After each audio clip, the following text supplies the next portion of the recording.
Salut à toi, aujourd'hui je t'explique toutes les étapes pour réussir ton corbeau en moins de 3 minutes. Step 1, la position des mains. Tes mains, tu veux pas les avoir comme ça, ni comme ça, sinon le pouce et le petit doigt servent à rien.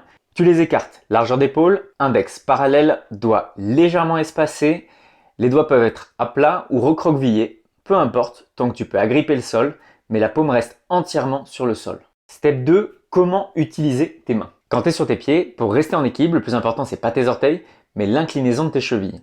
Sur les mains, c'est pareil. Ça sert à rien de plier les doigts, il suffit de fléchir au niveau des poignets pour rester en sécurité. Step 3, ta position. Tu commences sur les orteils, pied un peu plus large que le bassin. Tu viens placer tes coudes proches du genou, dans le creux entre ta cuisse et ton mollet. Tu veux que ta cuisse puisse s'appuyer sur le bas de ton triceps et surtout pas avoir le coude devant tes tibias, sinon la posture devient vraiment plus difficile. Puis tu vas poser tes mains le plus loin possible de tes pieds et là, t'es nickel pour y aller. Step 4, l'engagement. Serre fort les jambes et pousse les coudes vers l'extérieur. Pousse les mains dans le sol et arrondis le dos en gardant le regard le plus haut possible.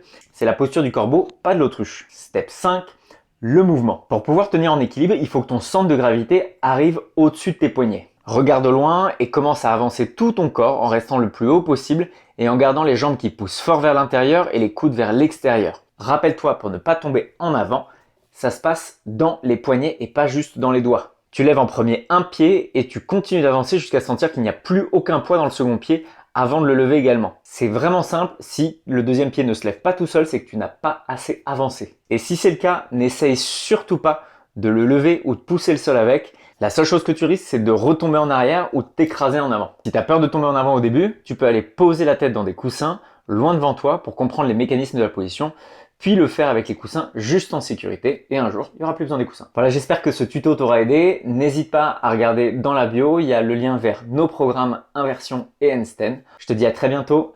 Ciao!